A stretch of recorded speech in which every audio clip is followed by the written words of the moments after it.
You're watching my favorite YouTube channel. Welcome. It's Chillmonger, and it's Scotty Doesn't Know. Scotty Doesn't know. Oh. That's not going away anytime soon, is it?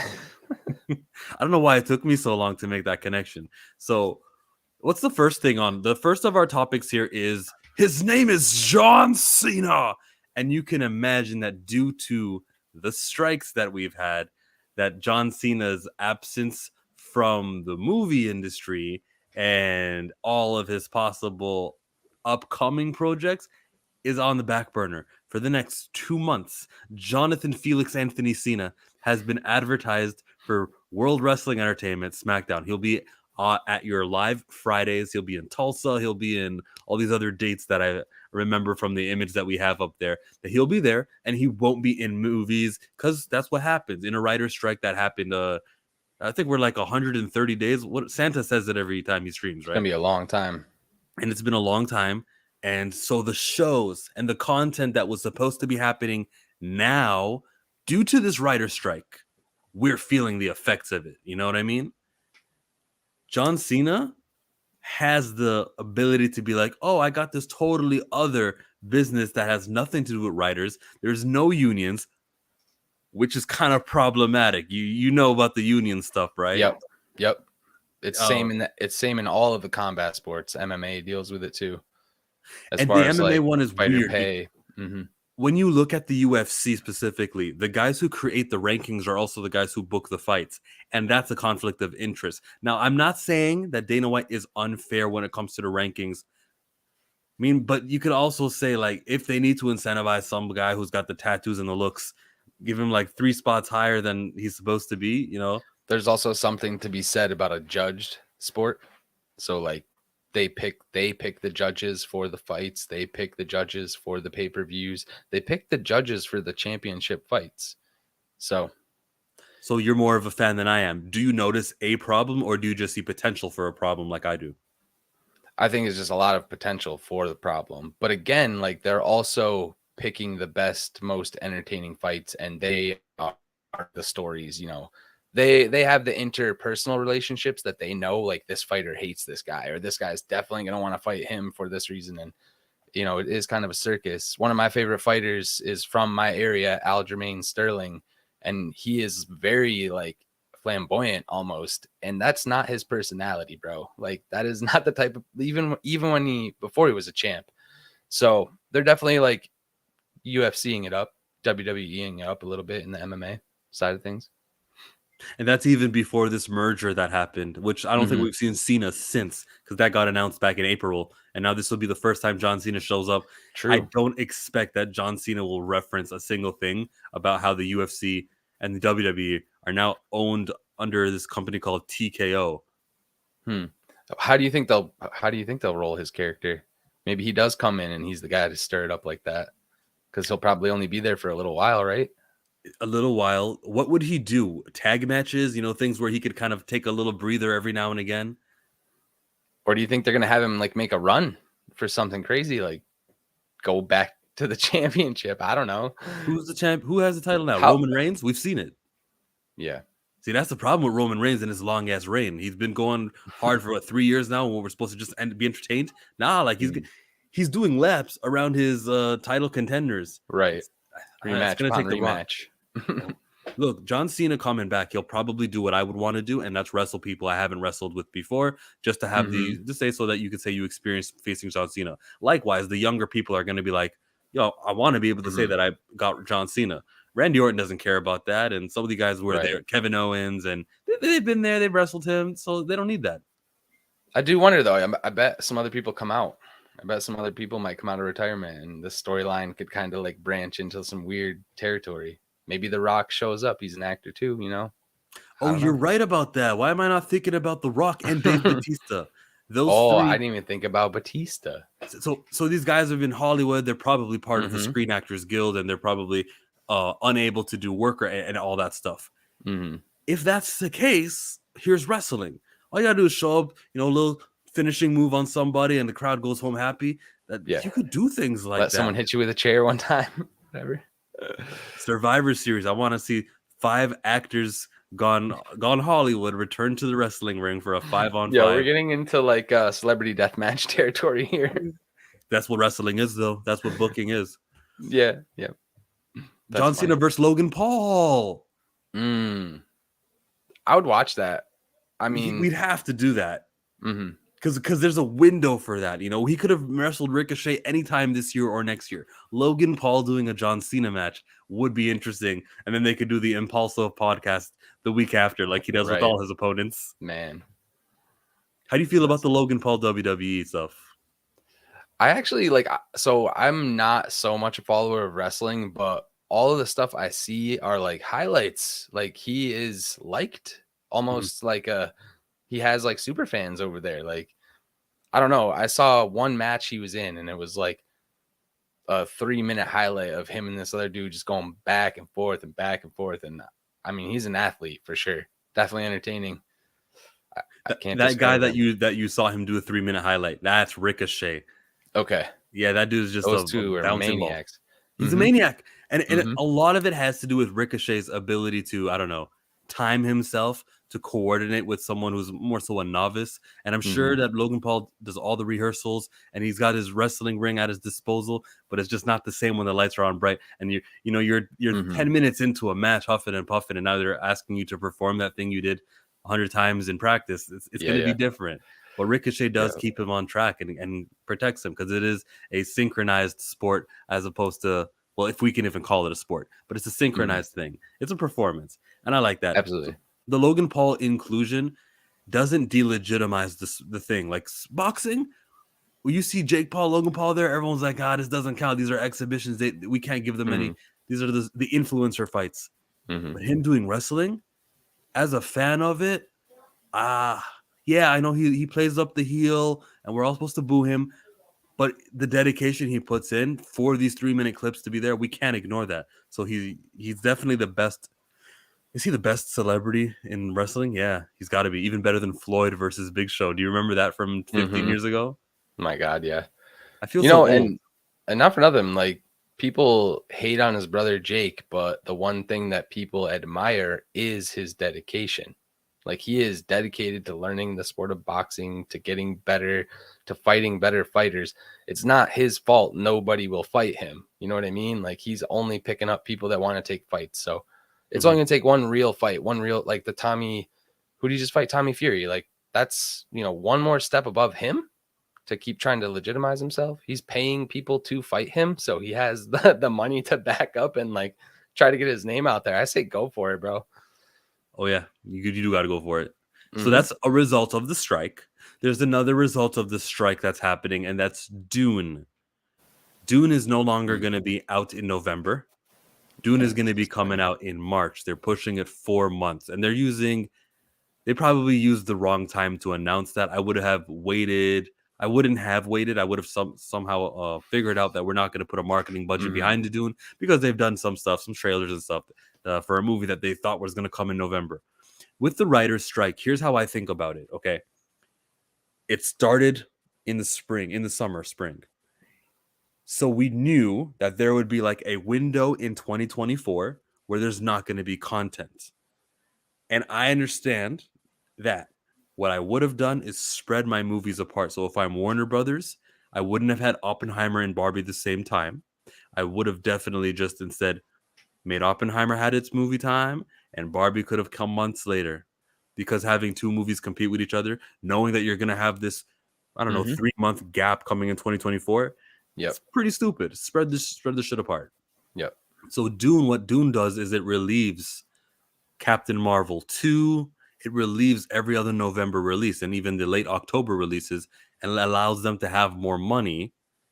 And it goes to a vacant spot, which really doesn't have any competition because any movie that we were going to do back in March, we couldn't do because of that writer strike, as well as the actors strike interrupting the time. So what the Dune decision does is a great decision that should have been done a long time ago. So I am for that reason, in favor of moving Dune, even though I want to see the movie and see what Timothée Chalamet can do in Dune Part 2, and I want to know that there's going to be a Dune 3, and I'm for this franchise. I still think this is a great move to move things 4 months because other movies get to make money with less competition. And not to mention, Captain Marvel is going to be on those IMAX screens for a whole extra 2 weeks now because Dune's absence. That's beautiful. Damn.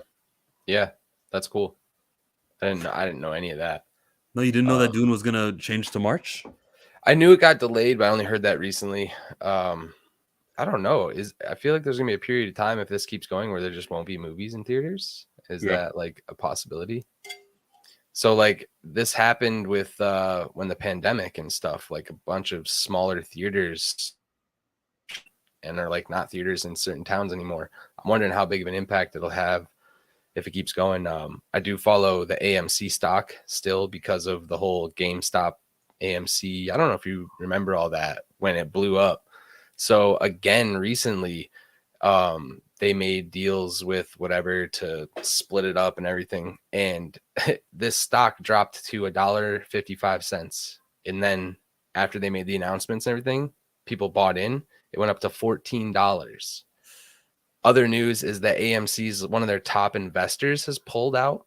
So like AMC theater's struggling right now in the middle of all of this too. So I don't know, man. Is it death of the theater, like for real this time? I don't know. Could get weird. The actors strike does put a hurt on it because look, actors need to go out there at talk shows, which aren't happening. They need to go and do the promotion, and even if that's only a few $1 million, sometimes that few $1 million is the difference between breaking even and being a not a flop. What's the word? A disappointment or an unprofitable film, and you need those few million.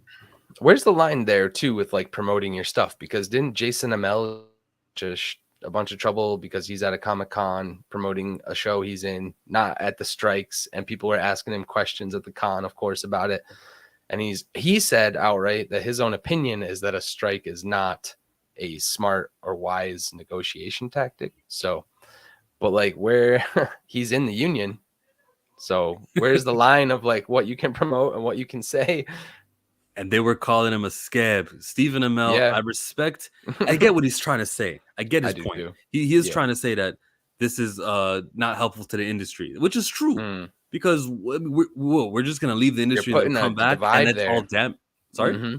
You're putting a divide there no matter what. Like, because of things that have been said, it's already a relationship that's never going to get back to where it was. You know what I mean?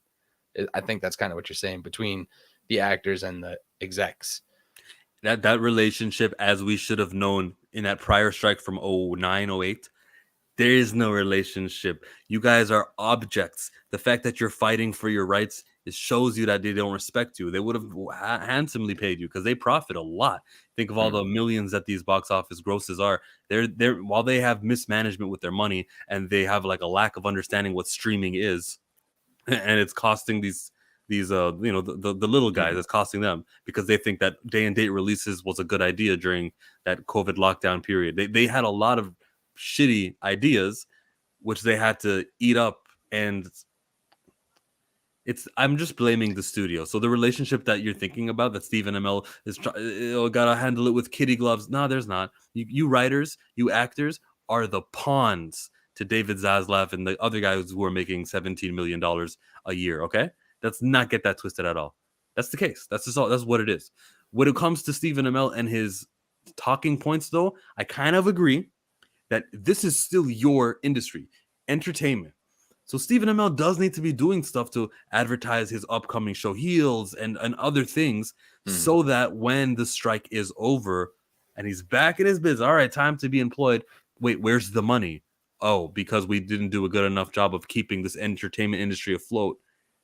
People stopped. They realized, what's important? Food, shelter, and health. And entertainment can take a back seat. Yeah, it's crazy. It's all crazy. Spoiler Kings in the building. I know Spoiler Kings will be live streaming 2.5 hours from right now, so we should check them all out. The writer's strike, I don't really support the strikers and the organizations. I saw these guys fold a few years back, that 08 strike. So I'm like, what? You guys are some of the same people there. You're going to do exactly like what David Zaslav and what Bob Iger want. They'll starve you out and then you'll quit. You'll quit striking. That's what's gonna happen because that's just the ilk that you are, that you've shown me. So I'm not so supportive of the people. But before I lose you, Are you Scott, saying about just the writers or okay? Keep yes, going. Keep going. but what they want, equal pay and fair pay, I should say, and they should have rights, and it's the actors and the whole getting scanned and their extras are owned for $100. I don't support that. So yeah, I do agree with them fighting. Grand Madam Tarot, what's going on?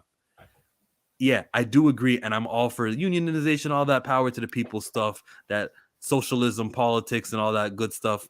Sure, I'm not against any of that, and sticking up for yourself and coming together. That's the point of this union, right? So long as you're not asking for something ridiculous, and if you're asking for breaks and you're asking for, I don't know, 12-hour days is too long or something, it's pretty reasonable if you ask me. And everything else they've been saying, I think, has been reasonable. And I only look at the studios as being guys who are the problem. The way that they want to treat streaming, like, why are we acting like, the DVDs and some of the residuals and some of that stuff? Why are we acting like they wanted to do that?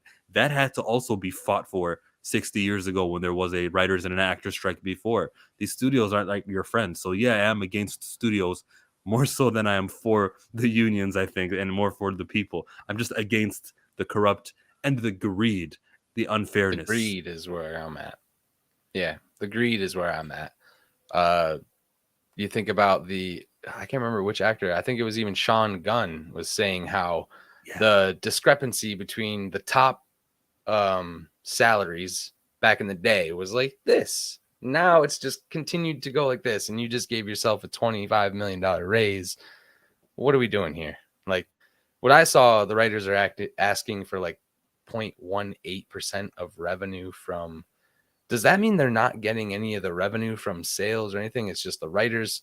You put the script in, you get a check, here you go, and then you're not seeing residuals and nothing after that? Because that's kind of ridiculous to me. Like, what does a writer get paid to write a script?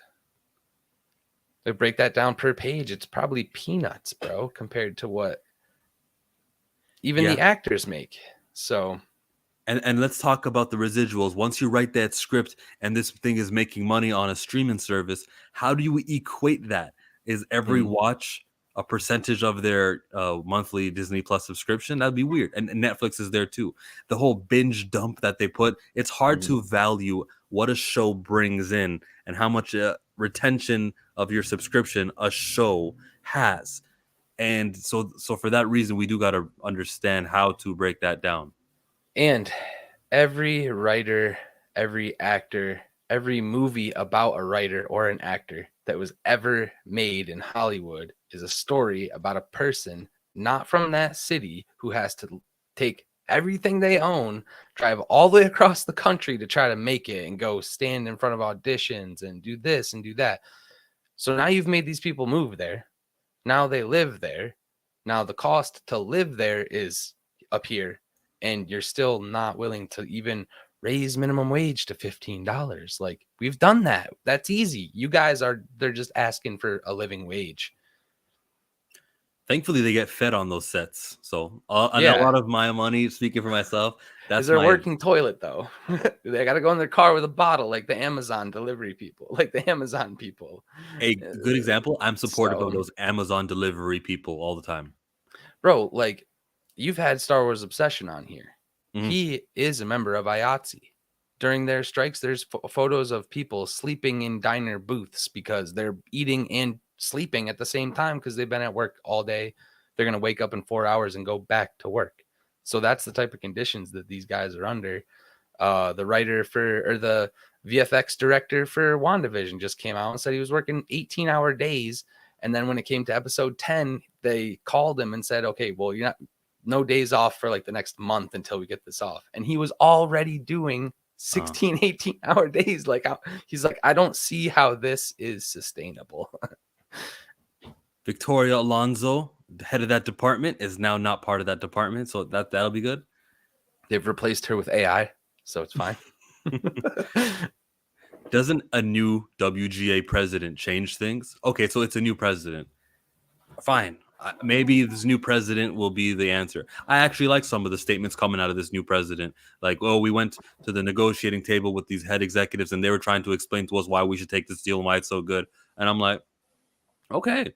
I think he knows that the public opinion is for these people, but public opinion doesn't pay the bills. And what the strategy is from Bob Iger is to starve you guys out. So Yeah, that what does is it the matter? strat. Wild strat, bold strategy. See how it plays out. But also, so you lose once, you should lose forever. Nah, you're kind of right about that. Spoiler Kings. Yeah, if you lose once, you shouldn't lose forever. So these are different. I'm just hesitant to give my full on support to this union. That's what I'm Because we've saying. seen the strike and we've seen the results of it. They got to come stronger. They Huh? just do.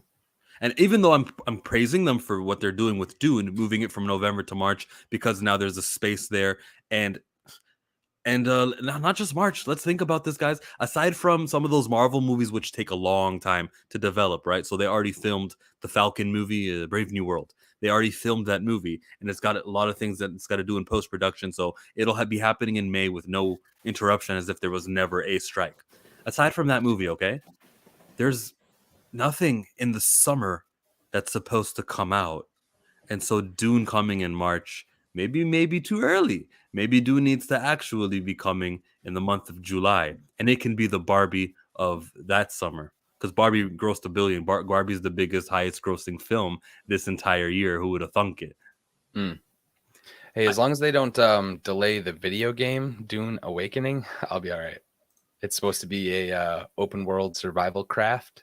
So like you build bases and stuff, and you're out there of farming course. spice and fighting those sandworms and stuff. But you know what the thing is too? That's going to tell you the whole movie. Video games and toy companies, Lego specifically, do that all the time. They spoil everything. You saw Blue Beetle, didn't you? Loved it. I loved it. Blue Beetle Mhm. would have benefited from not coming out when it came out.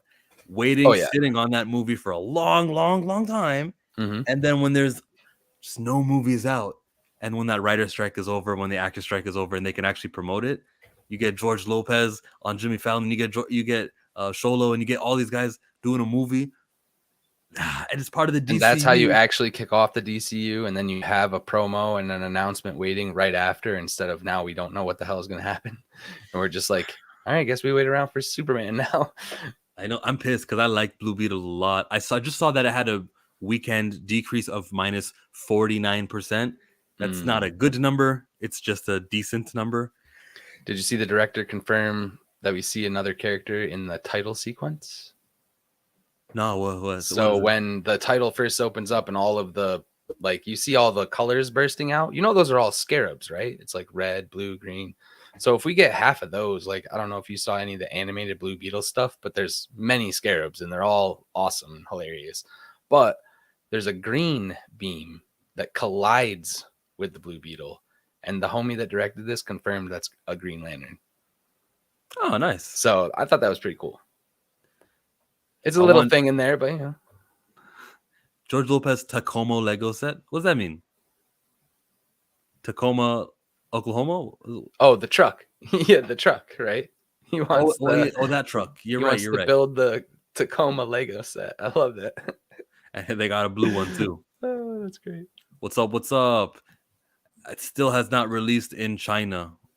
Okay, well, Blue Beetle better get that Chinese release.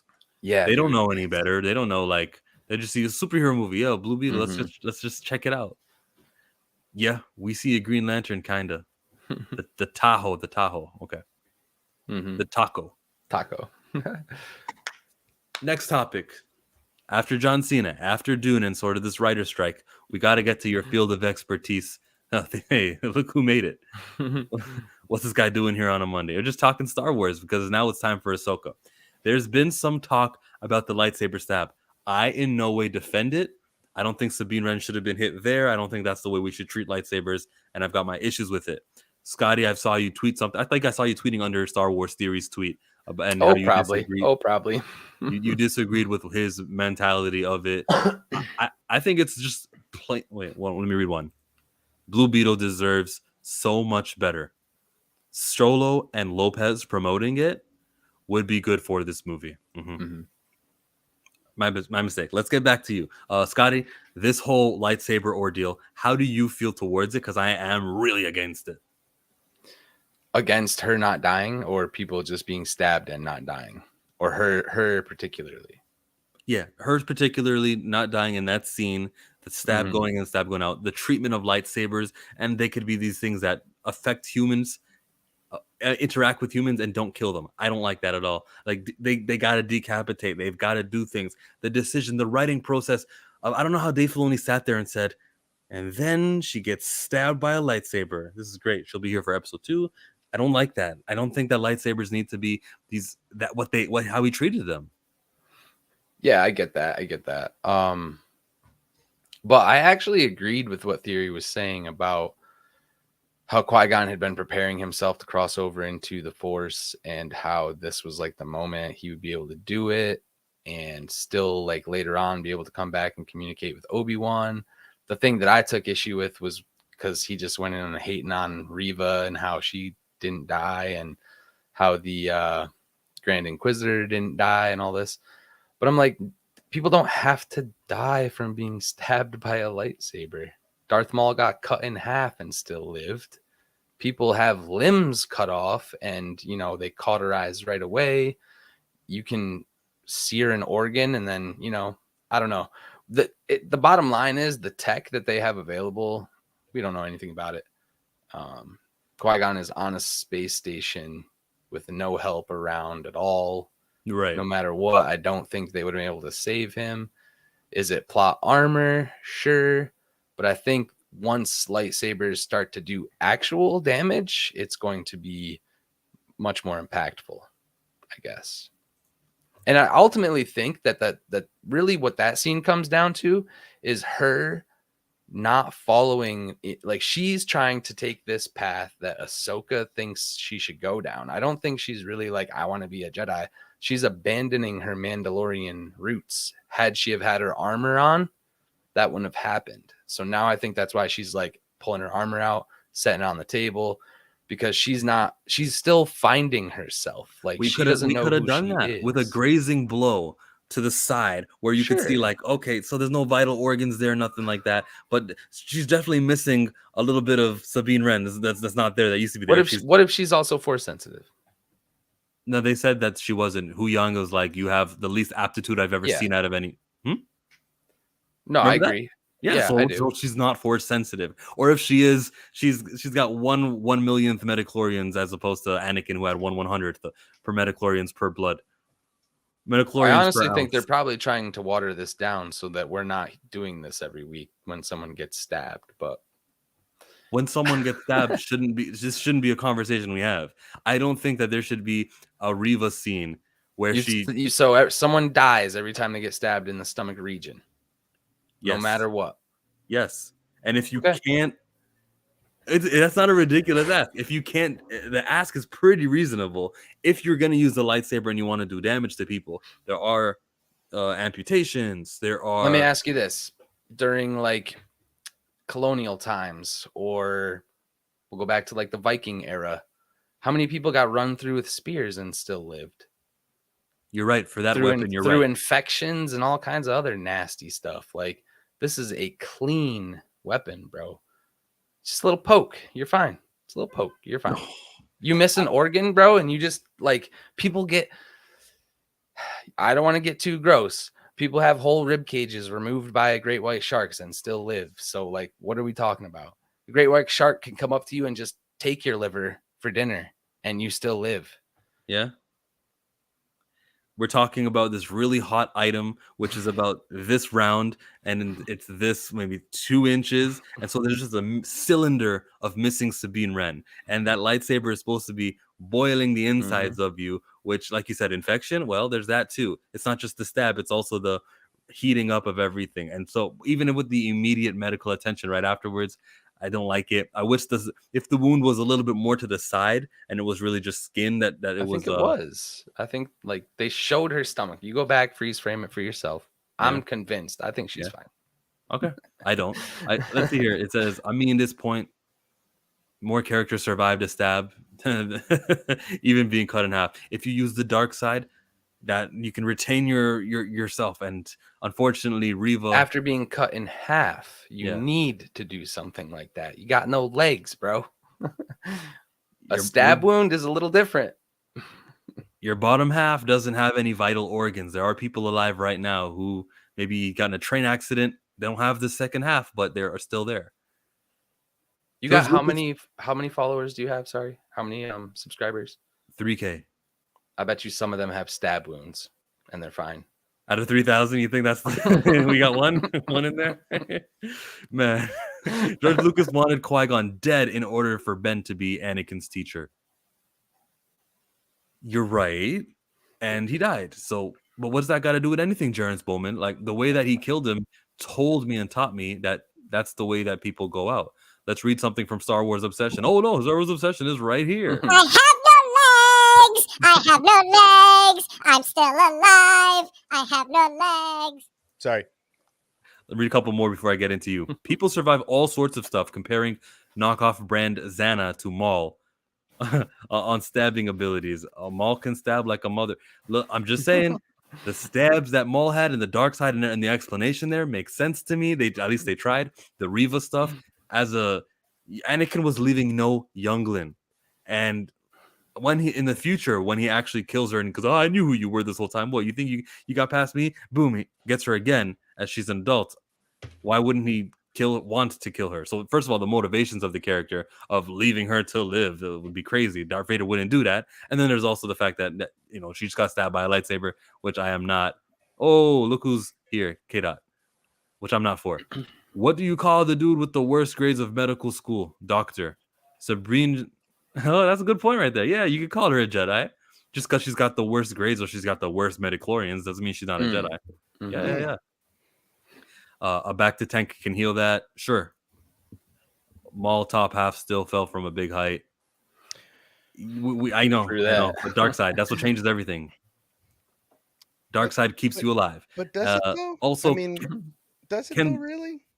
That's what I'm going with. That's what I gotta tell myself. So like you were saying, it's this hot, blade, right? But if you cauterize, like if you're doing laser surgery just an hour today, right? If you're getting like knee surgery, right? They're cutting you open with lasers, they're sealing you up with lasers, right? Okay. So this is like Star Trek shit now, right? Where they're like, bzz, bzz, okay, you're healed, right? This is a far away, like people are using our justification of physics for a far, far away land that is a fantasy world, right? So everybody has this idea that because Obi-Wan Kenobi died the second he got struck with a saber in the original New Hope, that all the lightsabers act that way and destroy anything on contact, right? But that makes sense though. But it doesn't.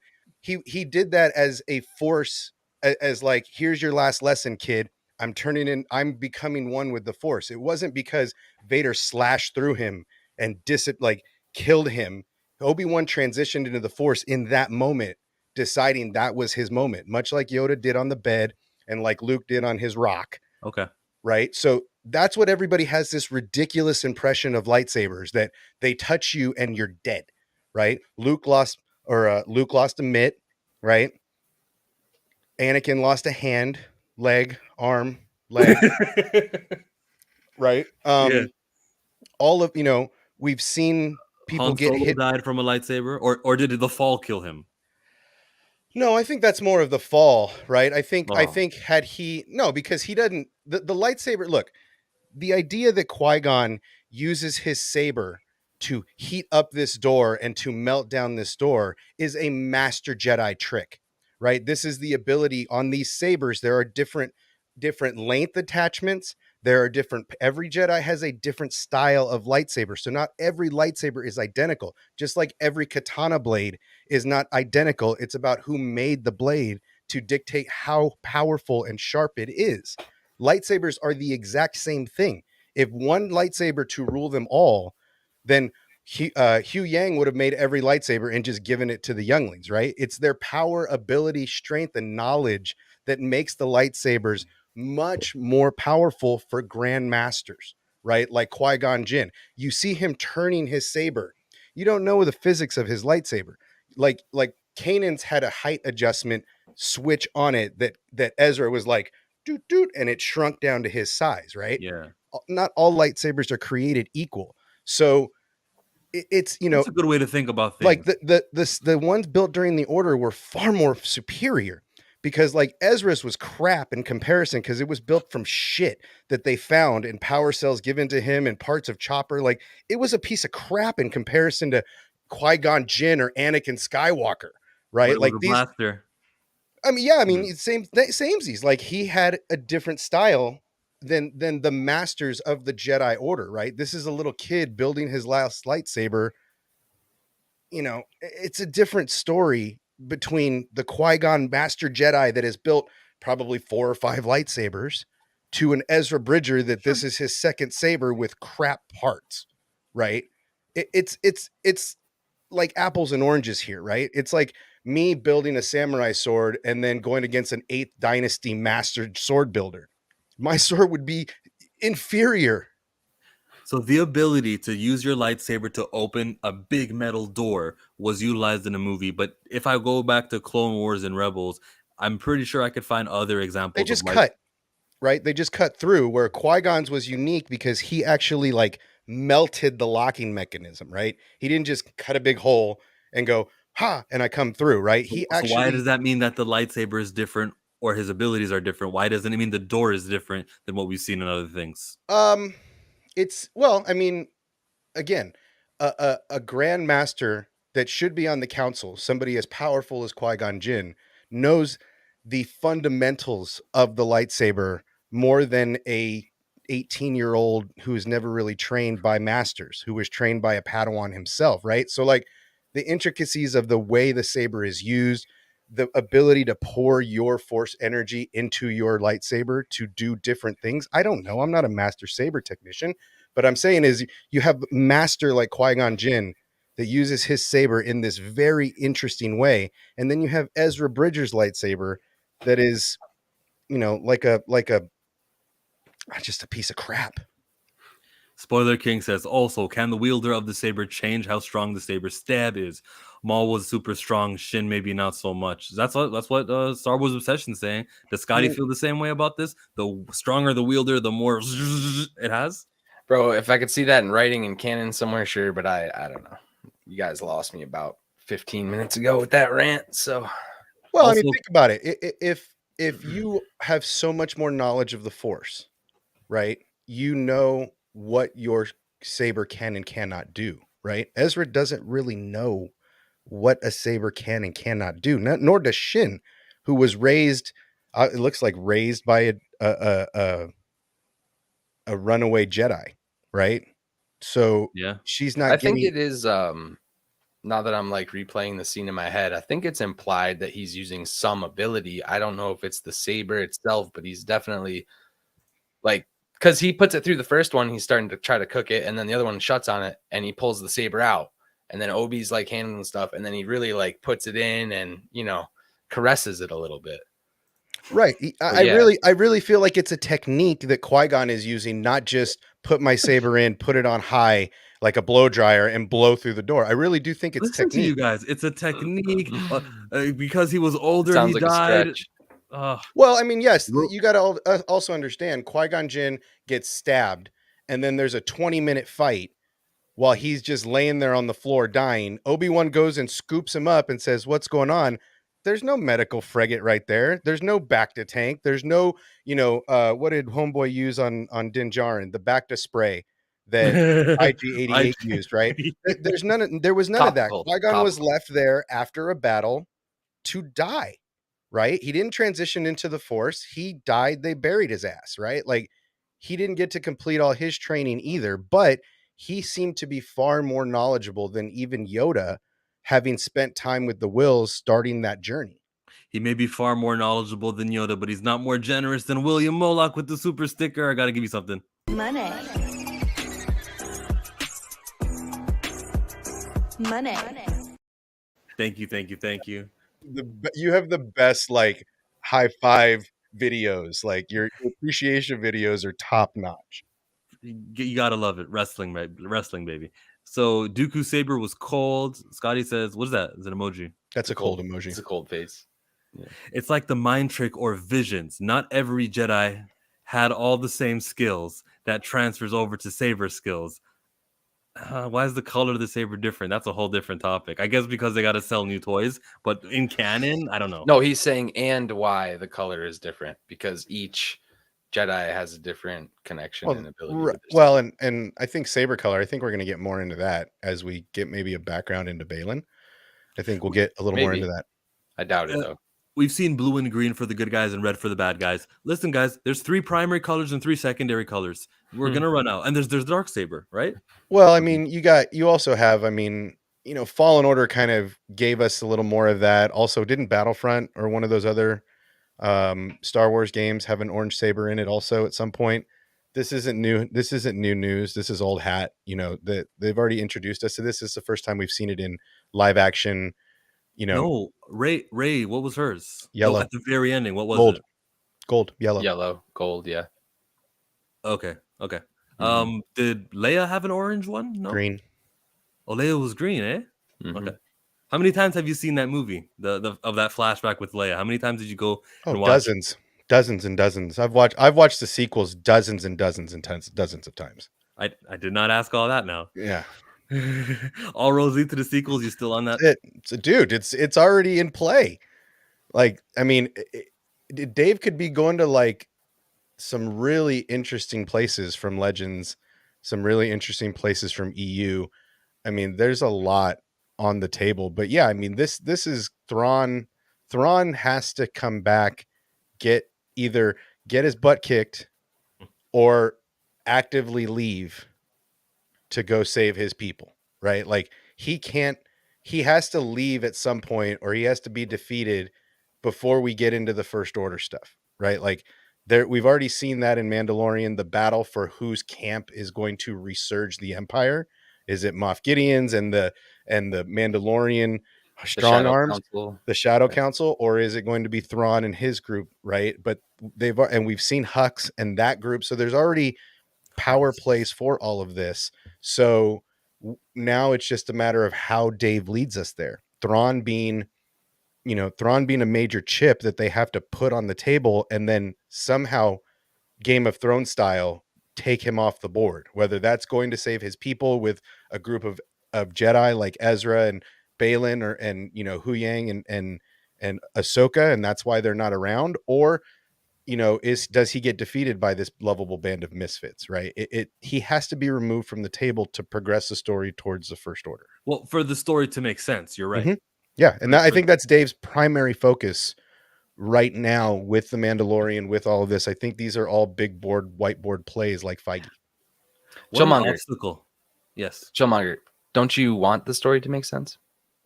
I'm good with that sequel trilogy being the thing that doesn't make sense in a world that makes sense. It already is that. Anakin's body didn't disappear when he died. You already have. No, and then, he didn't. Yeah, he didn't burned die. him. He didn't. Yeah, they burned him. You're right. They burned him. And then in the sequel trilogy, we also had that mask. Well, I mean, think about it. Anakin's saber from the Clone Wars, right? I mean, Luke uses it, hits Vader in his armor. It doesn't cut through his armor like a hot butter through knife. It bounces off his armor, and that's not even like Beskar. That's subpar Duraplast or whatever they call it.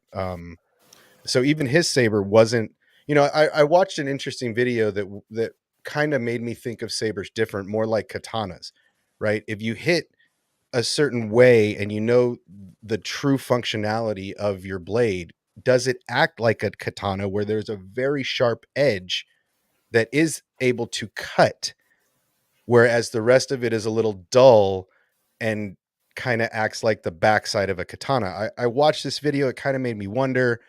It's a little tough because they're cylindrical, but it also made me think, again, does the user of the saber, because there's a connection, and that we see that more with the dark saber than anything, because that was more like a blade.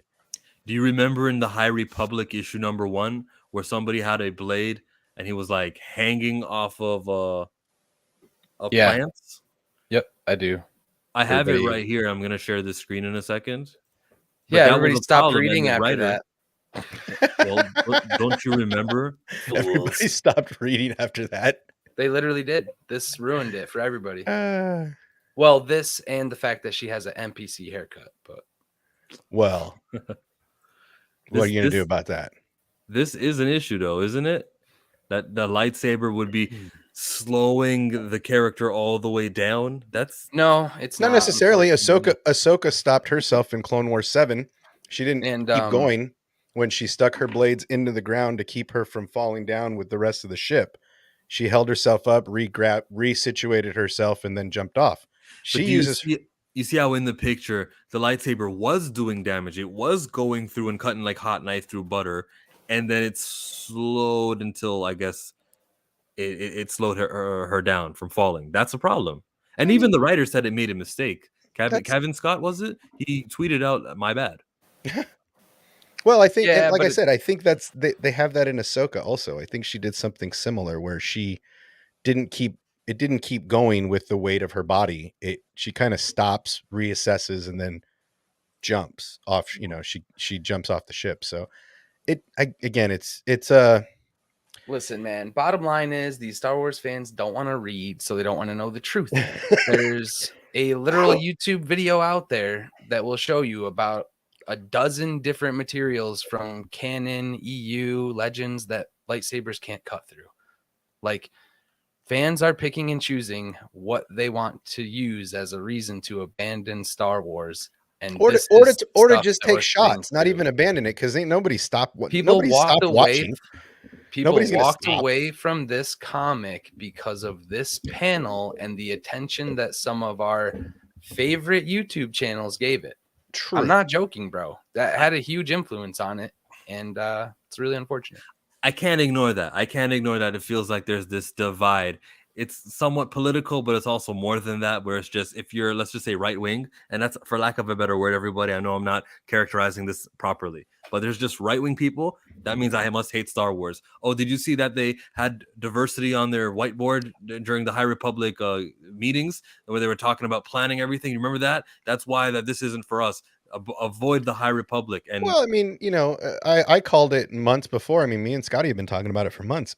Awokatano is a legit thing. I called it months ago, right? That was going to be. All right, to everybody listening, the word woke, and I could recommend to you guys a video from the YouTube channel Kaizaku11 and Back of the Bus. They did a But I'm coverage not on saying this that word. for me. I'm just saying that's what like you were saying. There's sides of this camp, right? There's camps in Star Wars, and they kind of do align with more lines of life than we like to admit. And it seems like one side is very, very hardcore against it, and because the show is mainly female driven, that is the hashtag I have been seeing all day today, and I love it because I called it months ago that this was going to be, a thing, that it's a female driven show.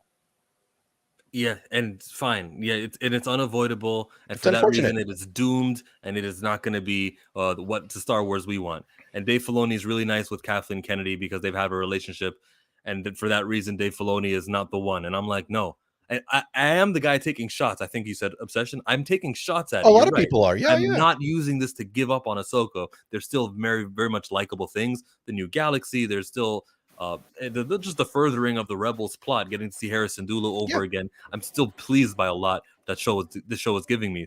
I am not against Ahsoka or anything. I'm just taking an issue with the way lightsabers are used. Right. No, but there are people that say if it's basically if it sucks, I'm out, is the mentality. I've heard it a lot, and I laugh at it. I think it's comical because you're not not you necessarily, but the masses that continue to put out content. Well, I'm done if it sucks. No, you're not. You're still going to make content. You're still going to get those clicks. You're still going to make that money. You're not going to stop watching. You may stop liking. You may stop enjoying, but you're not going to stop watching and creating content on this. Let's be real. The only person that's had the balls to do that puts their money where their mouth is Josh from Den of Nerds during Andor. He's like, yo, I'm not doing it. And he did not stream the whole time during Andor, except for when he was with Theory. He didn't put a single thing on his channel. You're muted. He didn't put a single thing on his channel the entire stream time of Andor, except for when he was on Theory. And that's because they have an arrangement, right? I mean, aside from that, that's it. Like everybody else is all talk. I always check out Nerd Theory. I love that show. Super chat yourself and you get to give your opinion, and you got these Star Wars guys just talk right afterwards. Well, Yeah, and then they shoot down your ideas and make you feel like crap. Right. I enjoy it too. the views expressed are those of Obsession and not Chillmonger. I appreciate everyone, especially the members who write their live chats in here. I will not shoot you down. And No, like I said, I think that taking shots is okay because we're not all going to like everything that they say. But to say, well, if it sucks, I'm out. Then be out, right? Then I'm not, and be done covering it. But that's they me won't. with that's me with X-Men comics. That's me with a lot of things. There's things I've checked out of. Andor was one of the things that I checked out of too. He says here, don't need to die if you go to a new galaxy. Ahsoka and the gang go to a new galaxy / timeline. If you're asking me, I'll take it. Fine. Ahsoka's visiting that new galaxy during that whole sequel era, so we don't have to wonder about where she is. And I'm okay with it. Star Wars Obsession threw it out. He's okay with it. Scotty, you're okay with this? Yeah, I hope they do it. I hope that it's a lot of EU stuff, man. There's a lot of cool stuff coming. I hope they do all of it. I hope that the 2 Sith characters are not just randoms. I hope they're part of an unknown faction from the Clone Wars that existed in the EU. But I prefer my Star Wars conversations to circulate around speculation and theory. It's really hard to do that when people want to just check out because of, no offense, a lightsaber stab, or because Sabine might be trying to train in lightsabers. Like that stuff for me makes me check out a conversation sometimes. What did we call it the other day? The shin what? Oh, the shindig. The shindig. That's what we've coined our the name. stab. We've coined the scab. The stab is called the shindig. In When did case you say anybody that? wants to jump on board. Which stream was that on? Mine. Yeah, That was yesterday? On Tuesday, I think. the day after, I think. Day after Wednesday. of. Yeah. Okay. Somewhere in there. Yeah. The shindig. But yeah, I mean, look. That was Dan the Man, actually. That was Dan. We got to give credit to Dan. That was Dan the Man. If that's what kind of puts a sour, a sour taste in your mouth about the show, if that's one of the only complaints, then I'm down. Yeah. If there's a payoff for something like that, like there's got to be some kind of like people keep getting stabbed. Great. Are we going to ever like talk about strength needed in order to survive that? Are we ever going to talk about what it really takes to heal that, the damage a lightsaber can actually do to a person? Would that help? I don't know. but you can survive a blaster bolt to any part of your body pretty much and still be alive. But a cauterizing weapon that seals the wound so you don't bleed out is a fantasy. That's kind of where I draw the line. You shouldn't survive both. Both of those should be equally fatal. Like in the torso. And if you lose a hand, you can lose a hand, or shot in the hand. I totally agree with you. I think it would have played well. I think it would have played much better if she got Finned or got Ezra or got Anakin in some facet. Right? I totally agree with you. Like, make her pay for it. Right? Like, I'm all about it. That was Anakin's. Like, Dooku wasn't looking to kill him. He just wanted to teach the young buck a lesson. You want to step up to the big boy table, you're going to get your arm chopped off, right? Like that you got to learn. You're going to learn today, right? But if she gets her arm chopped off, then she'll be the dark side Force user with the lowest Metachlorian count. Well, and see, I kind of feel like an Ezra cut, right? Like, turn to the dark side if you lose. I cut her face just to teach her lesson. Yes, right? Like, I feel like something like that. I just feel like we've lost too many limbs in Star Wars. There's too many fake limbs for a lot of the main characters. So let's take a beat and, hurt her, right? I mean, the next and final topic here today. And yeah, there's nice things to say about Ahsoka, everybody. I do especially love the time slot that they have it in. Great decision, where people in North America can enjoy it. And to my knowledge, there was no lagging, or there was no when the bandwidth is overloaded and stuff like that. No issues at all. Everyone got to see the show when they got to see it. Eric says, well, if you rapidly heat fluids, they violently expand. So getting cut with a lightsaber should cause a small explosion. Sure, yeah. Your blood's boiling. You should be boiling on the inside, don't you? And then Rosario does also so fine. Yep. Oh, she pretty Chillmonger, fine. before we switch topics, are yeah. you just enjoying the show, or are you speculating, theorizing? Do you have any thoughts about? I'm careful not to give too many theories because I don't want to be disappointed. The Yuuzhan Vong Hear is that? something I'm loosely familiar with, basically from you guys, and so I'm hoping that's the direction they go to. This other galaxy threat that make the bad guys and the good guys here in our home galaxy unite with each other, and maybe Thrawn and Ezra see that, and they're like, "Hey, listen, man, I know we have our differences, but those guys." Love that. I have one question for you. Do you think that's Star Killer? Do you think that's Sam Witwer in the suit? No, but I love the theories and I love the videos. Because he was, the credits. That's the only reason I Nah, asked. he's too big to be that. That's But what I said. and he's masked though, so the unmasking, the classic. It was all Mhm. along. So is it Barris Offee? Is it? I don't know. I don't know. Just because of the credits. That's the only reason I even ask. I like the theory that he's actually the HK assassin droids. I love that too. Just saying us, like that's actually him voicing all of them. Fantastic. If Sabine lost a hand, we all know those channels complain about her being like Luke. Yeah, I think she should have got finned. I think she should have got cut. Cut real good. Like make her remember it. Cut her face, chop off her nose, something fun. But well, here's what happened with Finn. The tip of the lightsaber grazed his spine all, from up to down. That's all. That's what I'm saying. I would have liked to see her get like an Ezra cut when he got cut by the Inquisitor. When he fought the Inquisitor and he got little cuts. Like that's the kind of stuff I would have preferred. Like make her suffer, cut her face, like make her remember you. Don't just stab her. I don't think this is as cut and dry as everybody's trying to make it either, because Shin is very conflicted. So here's some clues. Bear with me, because when the droid is talking about the two sabers, he knows Balin's because he's seen it, right? He recognized that guy's saber. He doesn't recognize hers. A lot of theories out there that I love is that she was found as a force sensitive by him after the fact. So maybe she's lived her. So Shin has possibly lived her entire life only seeing one color of a lightsaber, hearing stories about how terrible the Jedi were, etc., etc.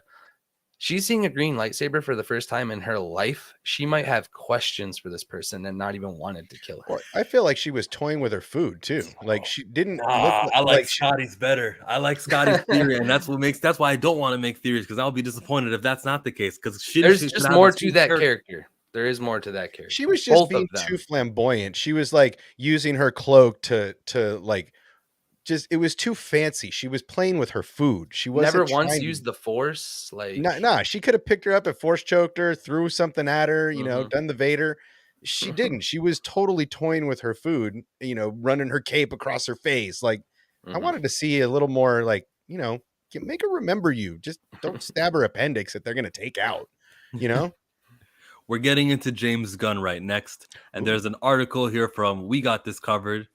Sensational headline, okay, and the words read: James Gunn deemed unfit to run DC after a decade-old trashing of Batman and Batman Returns. Begins. Resurfaces to ruffle some feathers, okay? Let's read these tweets. I'm just going to skip and go straight to the tweets where he says here in this old tweet, I clicked on it, but I think that the screen, it's not sharing that, because, when you open a new link. Have a ridiculous voice. How dare he? How dare such you? A troll, or was such a troll. Oh, but I mean, did trolling get him the gig though? I mean, if he's the dude that was trolling for a decade and now he's the guy, did it work? Did he checkmate everyone by getting by using his voice to get what he wants? It says here, hey, from James Gunn, Keaton did have a ridiculous voice. That said, I'd rather put up with a ridiculous voice than with horrible action sequences and acting barely worthy of a Batman TV show. B, I have no idea how you can think that Burton Batman has more similarities with Moore or Miller's Batman and Joker than Nolan does. And listen, I have problems with both of Nolan's films. I don't think either one is a classic, and I don't even really think Batman Begins is good, but they're far superior to the first Batman. None of your defense get by the fact that despite being the first cinematic dark take on Batman, so what? Stallone's Judge Dredd was the first dark take on Judge Dredd. The movie is awful. All right, taking shots at the movie and then he says, "Oh yeah, and Jack Nicholson as the Joker is Jack Nicholson in The Shining with shitty clown makeup. F you and everyone involved with that travesty." So some people are taking this too sensitively. Yes. If you ask me, that's just somebody giving his opinion that was 10 years ago, and I say stuff that I regret 10 minutes ago. I don't care. It's a non-issue. Just this James Gunn thing where we dig That's back to his hilarious. past, you can do that with anybody, and we gotta quit that. That's cancel culture, as they call it. I'm all fine with canceling people as far as, like, not giving them any attention. There's certain people who I learned about them and I go, okay, I don't really care for it. So I'm not opposed to that. But the cancel culture thing where you go back and find a tweet and you say, oh, this statement that you said, and holding them against them like that, like when now that they're the DC studio president, that's bull. I don't like that. I mean, Go ahead. I mean, the internet's written in ink, man. I mean, you can't negate what you say. I'm not saying that you should get that used against you forever, but I mean, I think he trolled his way right into a presidency slot. I mean, you know what I mean? Like, if you talk all this smack about all these stuff for all these years, and then they're gonna say, "Okay, tough guy, put up or shut up." I mean, he got what he wanted out of the deal, right? He put everybody down to get where he wanted. He's got the job now. Now the shoe's on the other foot, right? Because now it's like, now you're the one taking the heat. Now you're the one that people are going to associate with potentially awful content, awful movies. You're directing and you're writing. So, I like this kind of stuff because I think it's a full reversal of roles. And let's see how he handles the criticism once his universe starts to be built, and let's see how he handles it getting criticized instead of doing the criticizing. Yeah, that's all. Hawks? I love how James Gunn talks to fans on Twitter, lets them into his mindset of his creativity. I think that this is a negative result of that because he's letting people in. They're going deeper and finding out things he said. They want to be more inside his mind. I do agree it's going to put a lot of pressure on him, but I think he thrives under that, and that's why he took this position. Also, like, his passion towards those two movies and what he feels gives me even more confidence that he's going to try and give us the best Batman we've ever seen on film. We've also never seen the son, Damian Wayne, on film either. So this won't be a Batman that we recognize. And I don't know, man. I'm hyped. I think he's going to do no wrong, honestly.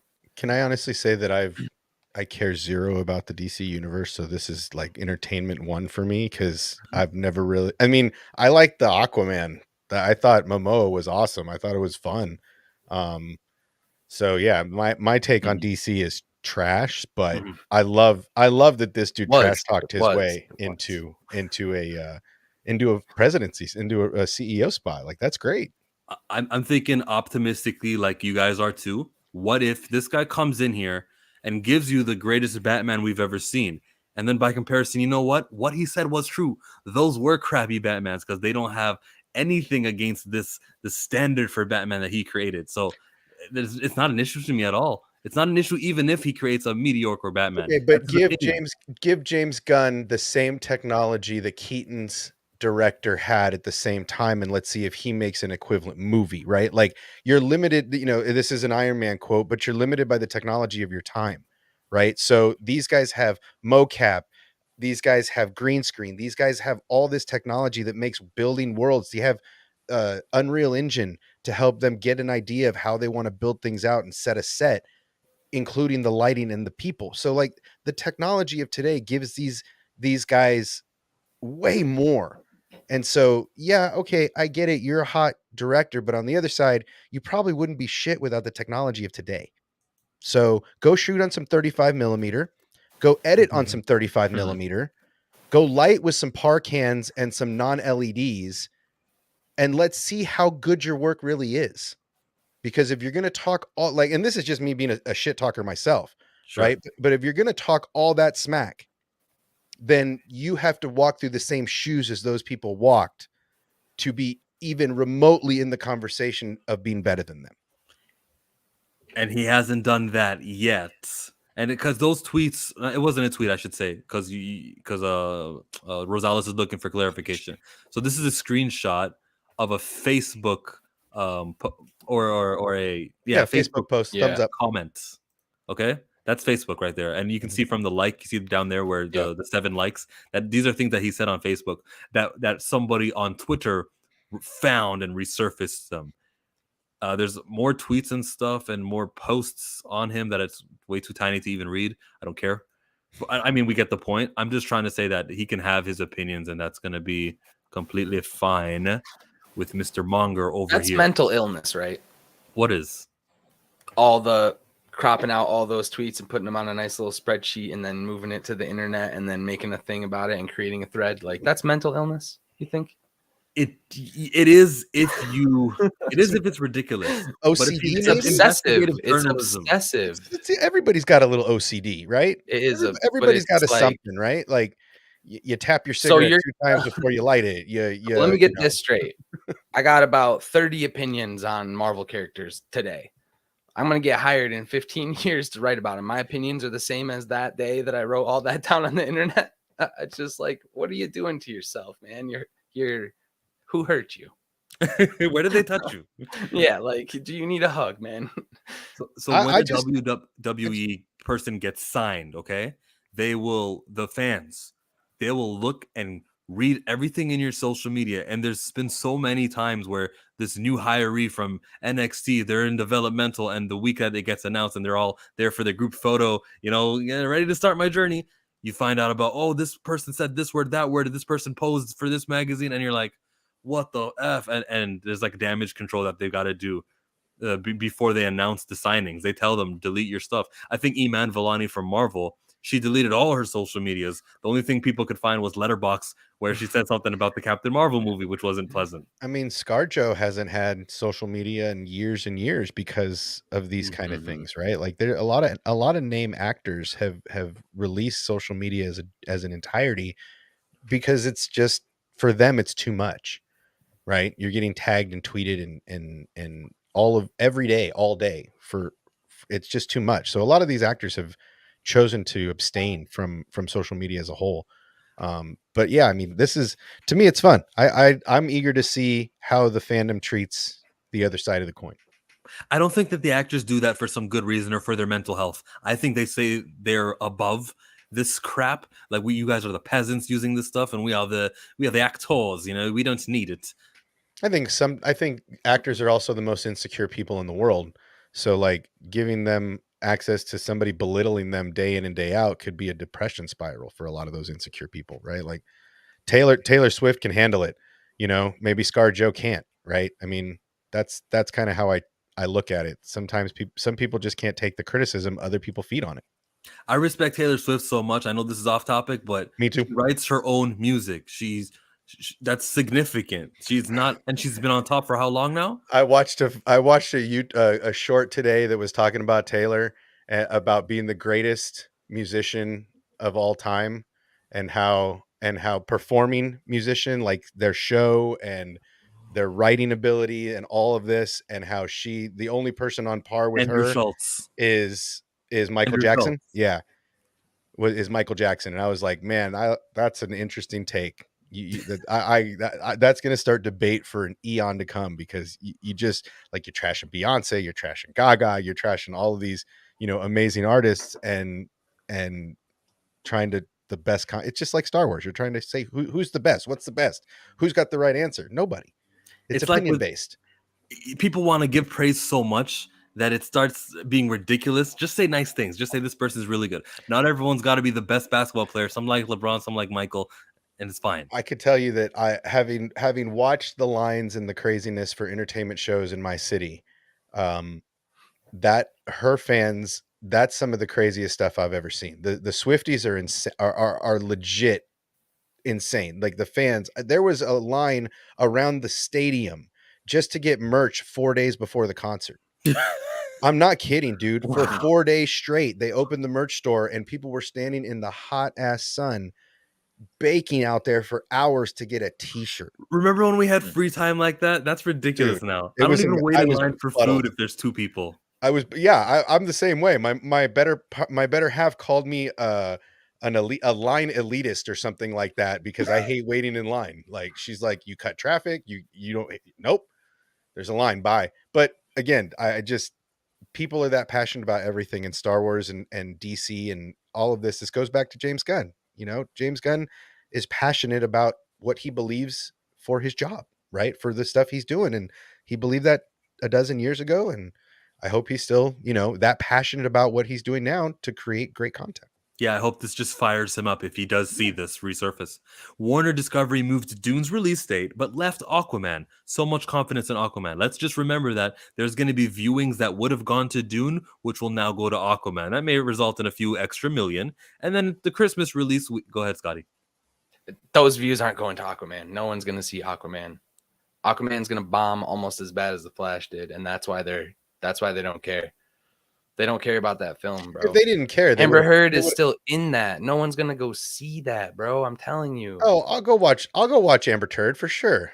Yo, you're gonna go see it. And how much of a DC fan are you? You just told us. Yeah, no, zero. But I liked Aquaman. That's like I just enjoyed. I'm a DC fan. I like Atlantis. I've always liked the idea of Atlantis. So for me, that movie was like right up my alley, right? But it's for fun.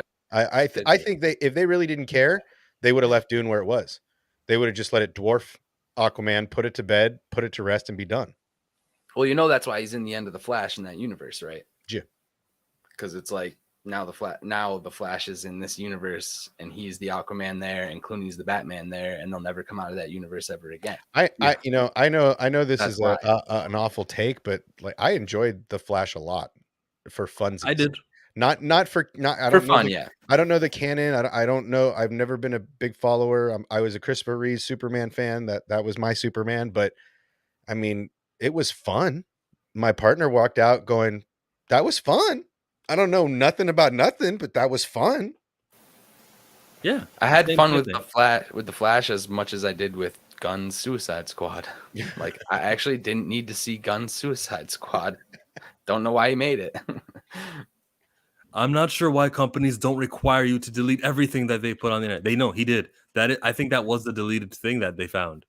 And now the sickness Scotty was talking about is this: did that person have that Facebook snapshot for a dozen years, just waiting for this opportunity to use it? Yes, clinically should be an illness. God, yeah. Yes, but not in the way that you and I have it. Because that would be that's the real question. Did this person put that in their I'm gonna put this right here for a year, right? That or 12 years, not just a year, 12 years. Well, and it's the fact that he's responding online and people are like, oh, I can get a reply from James Gunn right now on Twitter. He's Den on of Nerds. Didn't he come after Josh from Den of Nerds? Didn't they and then he told him he's living in a 4th floor basement, bro. A tweet battle, right? Like, no, hold on a minute now. What Josh said turned out to be true. Henry Cavill, it wasn't going to be Superman. Now they said that I think Josh said that Cavill is disliked, and I think that we don't have the answer towards. But still, I mean, Josh came out on top on that one, if you ask me. And he came out on top of the fact that James Gunn mentioned his name in a sentence on social media. Josh already won. The fact that you got him to reply, that's a win. Check one for Josh, right? Doesn't matter how the conversation ended.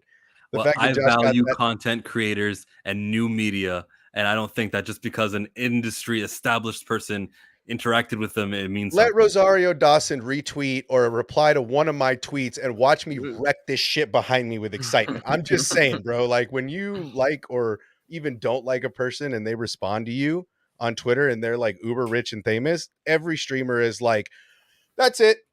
We're done. I'm out. I'm good. If I move into a 4th floor basement, can I get a retweet? That's what I'm saying. My Rosales Comics contributes $1, and for that reason I gotta tell him, Rosales, I know you like the old school wrestling. Everybody's got a price. Thank you for the $1. It's my guy right there. The $1 million. That was great. Oh, yeah. Flash was entertaining. The Flash was pretty fun, not the best comic book movie ever. DC has been directionless for so long, so has Marvel. Where I think people are, I apathetic towards the franchise? Yeah, I would say so. But I can still take in a $200 million budgeted movie and enjoy it. Scotty?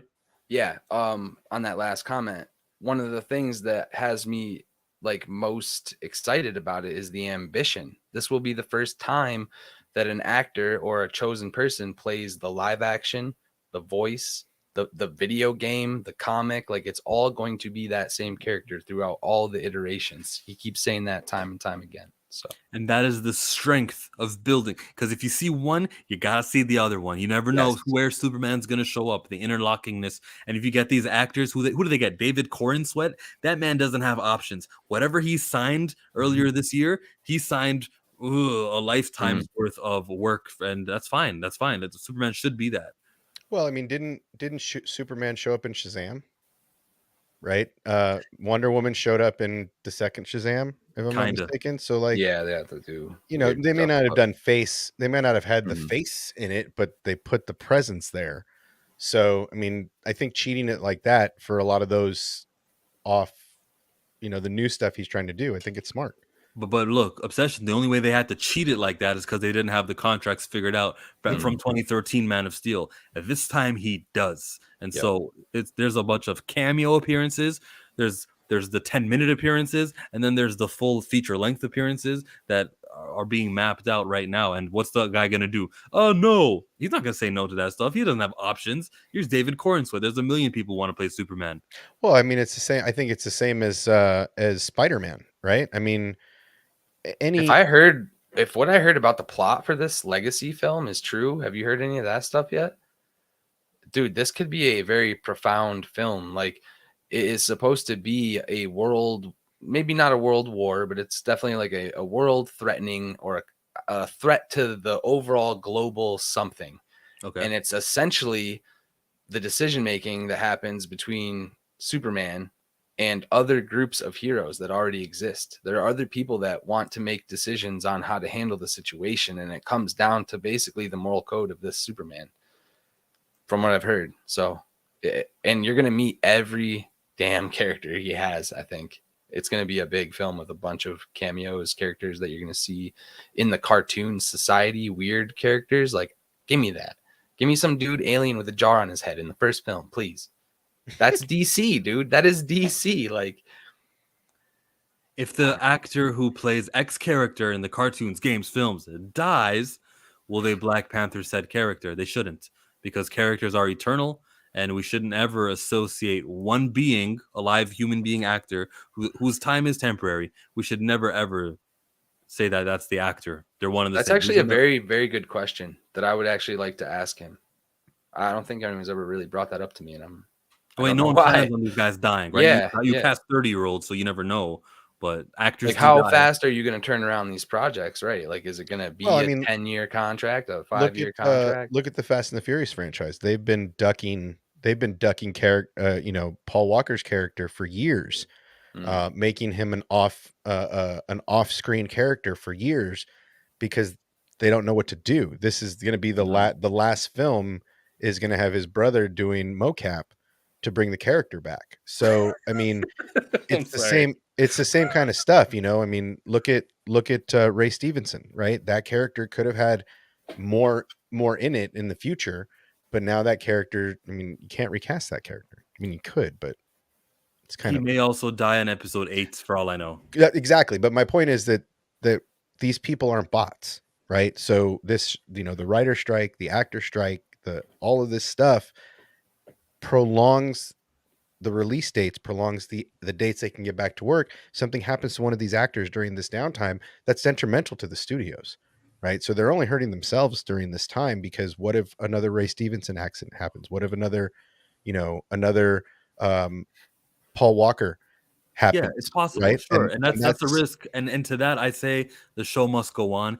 Some of those examples of Ray Stevenson's passing and Paul Walker in those franchises, they're not doing what the comics do, which is adapting existing guys who've been here since the 60s and 30s, actually, if you go back to Superman. So I'm very okay with the new adaptations of existing things being recast over and over again, where opposed to seeing Brian O'Connor back into Fast and Furious, and it's not the actor Paul Walker playing, it is more off-putting. But I'm still okay with it if you do Right. need to finish and complete a story. They did CGI in that Fast and Furious 7 Mhm.